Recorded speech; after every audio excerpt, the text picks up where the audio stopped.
If you ever feel out of control around food, you're not alone, and you're in the right place to learn practical, no-nonsense information about why you binge and how to stop.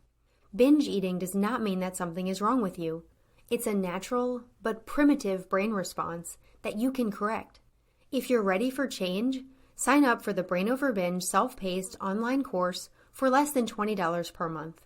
And if you feel you need personalized support, we also offer one-on-one coaching and group coaching. To learn more, go to brainoverbinge.com/subscribe. And I hope you enjoy the show.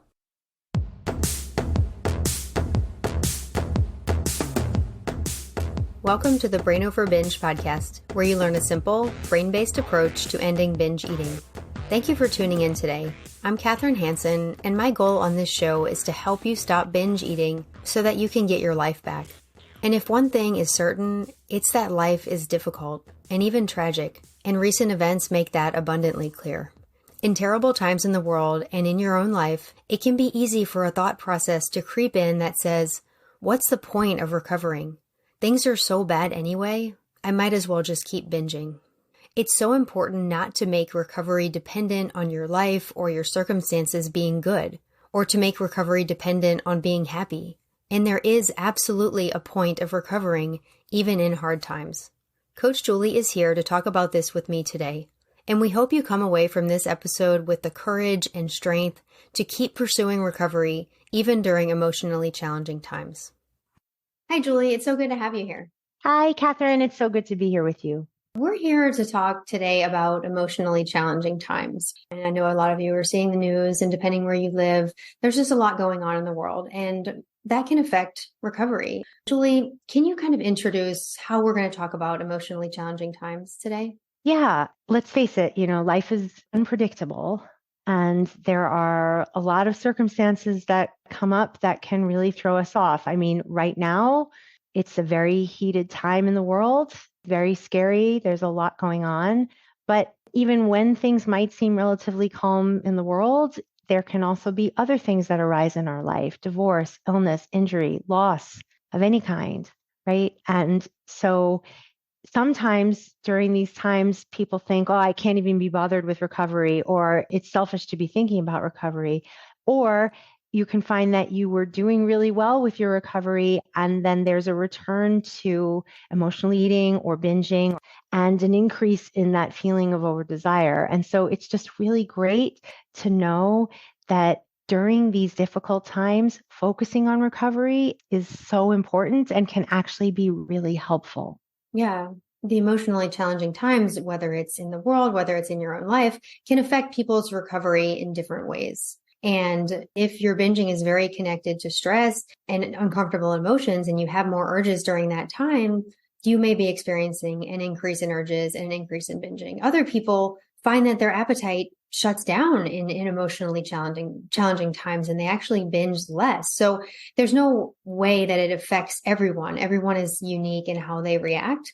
But I really like what you said about making recovery still a priority despite what's going on in your life, because when you recover, when you put aside binging, you're really opening yourself up to be able to handle emotionally challenging times in a much more healthy way. Yeah, no question. I mean, at the end of the day, binging always and only makes everything worse. So if the world is upside down and you binge, then you're feeling upside down along with the world. If you're having some kind of family crisis or something else is happening in your life and you binge, you're just less resourced to handle whatever's going on in your life. So when we focus on recovery and live binge-free, we have access to our brains, we have access to our capacity, and we're able to figure out how to be of service, how to be a solution, how to contribute, how to make other people around us feel safe, because we're feeling safe, we're feeling resourced, at least in ourselves. Yeah, that makes a lot of sense. I remember when I was a binge eater, I would feel selfish in a lot of ways. And I know that wasn't the most self-compassionate way to feel, but when I would binge, I would look at myself and say, what are you doing? You could be helping people. You could be doing something. And look at you, you're stuck in the cabinet eating. And all that self-criticism wasn't necessary. And I don't want any of you to criticize yourself, But it's an example of how when you are stuck in that habit, when you are following those urges, it really takes you away from the world and it isolates you. And I think it can be a tempting thing to want to isolate at this point because there's so much going on and there may be a tendency to want to shut down. But connection is actually really powerful at this point. And because binging is so isolating, it makes you avoid connection when connection is really what can help and what can contribute and where you can use your gifts to help others and things like that. Yeah, there's no question. I mean, the reality is that eating disorders thrive in isolation. It's a behavior that hides in the dark. It's about secrecy. It's about isolating. It's about shame. There are so many things tied up in that. And from that place, we don't have the ability to then go forth and see where our gifts can be used out in the world. I mean, that's for sure. And then also in terms of healing from eating disordered behavior, like it's so important to do that in community. So, that's part of the reason that the group, for example, is so powerful because everybody's there working towards recovery, working towards freeing themselves from this pattern. And then you get to go on and do whatever it is you're meant to do in the world. And right now, that might be making the people around you feel safe. That might be, finding ways that you can donate or contribute your time or reach out to other people. And when, again, you're freeing up your brain and you're giving yourself access to all of your capacities, you're so much better resourced to be of service in the world. Yeah, for sure. And I want to go back to some of the self-criticism around binging during an emotionally challenging time, because we don't want people to get stuck there. Like if you have a pattern right now that your primitive brain and your pleasure centers of your brain will fire when you are in emotional distress, we want you to know that it's not your fault. Like this is the way your brain has been conditioned right now. This is a pattern. This is a habit. Just because you feel driven toward the food, you don't have to follow that. You can turn your attention elsewhere. You can get the support you need so that you can direct your attention to what is truly important in your life. Because if you just let those automatic patterns lead you to what you've always done, you're going to get the same result you always have. And that's to isolate, to not be able to use your gifts in the world, to be stuck in this painful habit. So it's really about noticing your brain's patterns, having the self-compassion that it's not your fault. That's what you feel right now. But also knowing that you have the power not to follow that pattern and develop new ones. Yeah, I mean, 1,000,000%. And again, like if you have been eating emotionally, no extra arrows, meaning this is a difficult time and your brain thought you were in danger and your brain offered up the solution in quotes, to helping you to feel safe. Totally normal. This is just a well-worn pathway in your brain. Of course, it makes sense that that's where your brain went. No big deal. Again, no shame necessary, no isolation necessary. Just, okay, that happened. What went well? What didn't go well? And what will I do differently going forward? That's it. Right. And then from that place going, okay, I see that when I eat extra food, it actually doesn't make me feel better. It doesn't help with anything. It actually makes me feel worse. Great to know. Great to know that in times of crisis, eating extra food actually doesn't help with the crisis. Amazing to have that realization. And now that I know this, what will I do differently? Well, I'm going to get support in other ways. I'm going to make sure that I am truly eating adequately. I'm not going to restrict. I'm not going to compensate for anything that's happened. I'm going to get right back to eating adequately so that I can expect and allow urges and celebrate. I'm going right back to the simple path of recovery. So no shame, no beating yourself up, and no worrying about maybe you've been binge free for a long time and all of a sudden an urge came back. It doesn't mean anything. It doesn't mean anything's broken. It doesn't mean you're not recovered. It doesn't mean anything. It just means that either A, you're in a new context and something happened that triggered that pathway, or B, you rewarded it once and so it's a little bit strong right now. No big deal. Right back to eating adequately and expecting and allowing urges. And that will take you right back to feeling so much better in a very short period of time. Yeah, I like what you said about all of that. One thing that comes to mind is that our survival brain, our lower brain is charged with keeping us safe. And it does its job, but it also can get misguided. It also can think that behaviors are keeping us safe that actually are not keeping us safe based on the actions and habits we've created in the past. So it's important to realize that just because your lower brain is saying a behavior is going to help you feel better, is going to keep you safe, it's great to step back and objectively look at it and say, okay, that actually did not keep me safe. That contributed to nothing that's actually going on. That just gave me more pain. That just led to having worse emotions. So it's recognizing those false promises of the lower brain about safety. Binging never has kept anyone safe. Yeah, absolutely. Absolutely. And, I like to say that when we get urges to binge, it's a check engine light, right? So, like when you have that urge, or even let's say you've acted on the urge, you're in the middle of eating, it's a check engine light. Because usually when we're turning to the food and we're in the food and like that pattern arises out of nowhere, it's because either we're not eating adequately or our brains think we're in danger in some way and it's throwing out this very old pathway, run back to the safety of the cave, but it's the opposite of safety, right? And so it's just recognizing, okay, what do I really need right now?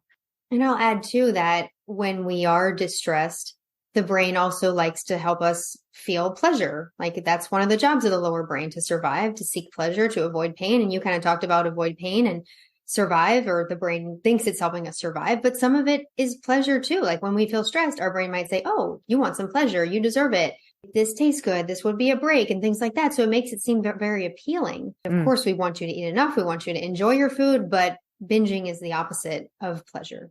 Yeah, binging is completely the opposite of pleasure. Binging always and only makes everything worse. And binging is destructive discomfort, the digestive discomfort, the brain fog, the depression, the despair, the loneliness, the isolation, everything, the lack of sleep, the lack of presence, money wasted, whatever it is. And you've just ensured that the urge is going to come back bigger and stronger, versus on the other side of the urge is everything that you want. Your integrity, your peace, your digestion, your sleep, your energy, your mood, access to your brain, the ability to be present for the people that you love. Everything you want is on the other side of the urge. Yeah, an important thing to remember in that is that life that you have that's binge free will not be perfect. It is consumed with problems, as we see now with things going on in the world. There will always be pain. There will always be problems in your own life and in the greater, population and your community. And it's just important to recognize that you can stay binge free regardless of what's going on. Absolutely. And again, not only can you stay binge free regardless of what's going on in your life, but when you stay binge free regardless of what's going on in your life, you show yourself that no matter what, you don't binge. And with that, you have access to whatever you need to manage whatever comes up in life. And that's a really empowering thing to recognize, that you've got your own back and you take care of yourself so that you can be there for whatever arises. Yeah. And I love how you help people celebrate themselves when they do dismiss urges. And I think it's a good opportunity to really celebrate yourself. If you are not acting on urges when your life is upside down, when the world is upside down, that is a reason to look at yourself and be like, wow, I did it. I can experience any emotion and I can still realize that this urge is giving me nothing I want, and I cannot follow it, and I can be present and serve others. And it's a really important gift that you're giving yourself, that you're giving those around you when you do put aside the food and focus on your life. Yeah, huge. It's huge. Absolutely. And celebration isn't optional, right? What we celebrate, we integrate. It's the way you're going to reinforce those new neural pathways. And as you mentioned, it's a gift you're giving yourself, but it's also a gift that you're giving to the people in your life. And ultimately, when people heal from an eating disorder, you're contributing to the healing around the world. You are, because when you're showing up as yourself, as you're meant to be, as your most resource self, you're putting that kind of energy out into the world, which can only have a ripple effect.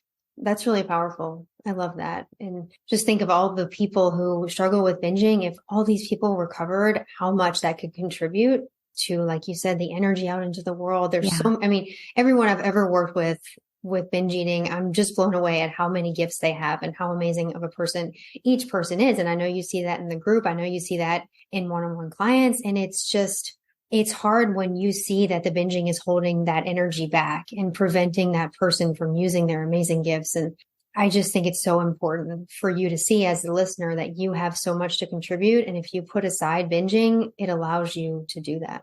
Absolutely. I mean, your recovery can lead to a lot more peace.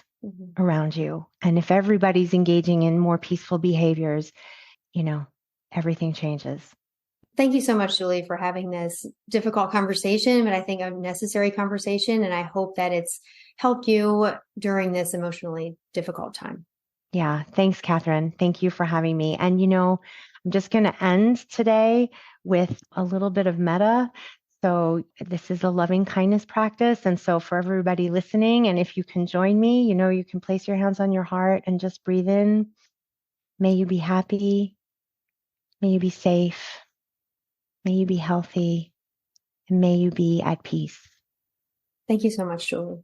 My pleasure. If you want to get some extra support from Coach Julie and learn about how coaching can help your recovery, she will be doing a call that's open to everyone and free of charge on Saturday, October 28th at 2 p.m. Eastern Standard Time until 2:30 p.m.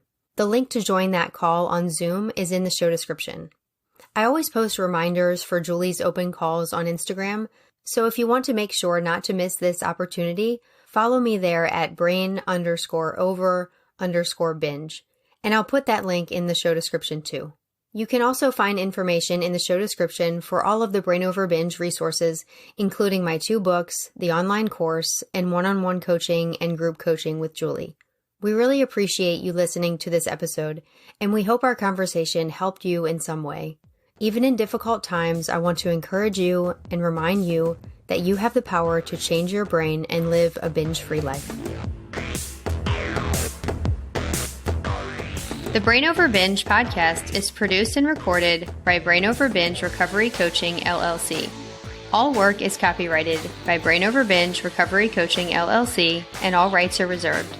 As a disclaimer, the hosts of the Brain Over Binge podcast are not professional counselors or licensed healthcare providers, and this podcast is not a substitute for medical advice or any form of professional therapy. Eating disorders can have serious health consequences, and you are strongly advised to seek medical attention for matters relating to your health. Please get help when you need it, and good luck on your journey.